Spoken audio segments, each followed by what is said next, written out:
I'm Bret Kinsella. I'm the founder and CEO of Voicebot.ai. And what we are is the central resource for data, analysis, news, focused on the voice and AI industries. I'm actually expecting increased usage in the car. So first of all, there's more and more cars each year with very capable voice assistance options as embedded assistants. And so they're going to get more trial just by the fact that there's more of them. But I also believe there's going to be this compounding effect that because people are using voice more in the home through this period, when they get into the car, they're going to be more accustomed to having that hands-free, eyes-free experience. So when we think about coronavirus and the long-term impacts of the pandemic, I really see three industries being impacted the most.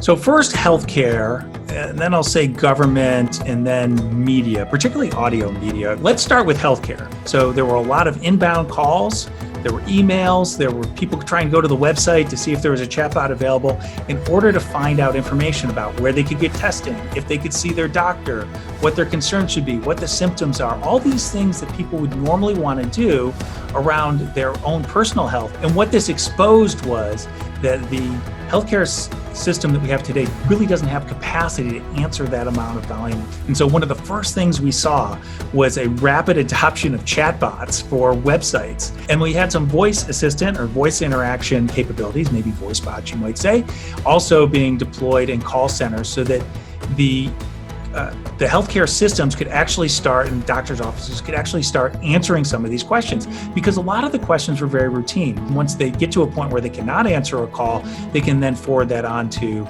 a live human. But we didn't have enough live human agents in order to answer all the questions. So just taking some of that capacity off and handling this capacity spike was a really big benefit for a lot of organizations. Another area that faced a very similar type of situation was government. So if you think about who was saying what all of the social distancing policies were, the stay-at-home orders and those, it was governments, it was state, it was local governments. Again, they don't have the capacity to answer all of these inbound calls. They don't necessarily have the capacity to be constantly updating their website, but if they have chatbots and these other types of things, then that are conversational agents, they can answer these more complex queries and not try to send some citizen and some wild goose chase on their website trying to find out what applies to them and what doesn't. Every brand should be thinking about a conversational presence. And so, sort of going back to that idea of these independent, these specialty, these custom assistants, I think brands should have these. And I really believe it can manifest itself in a number of different ways. So one is a lot of brands have mobile apps. Mobile app menu structures are notoriously difficult to navigate. Even with the best UX, every time you add a new feature, it makes it a little bit harder for the consumer to find something.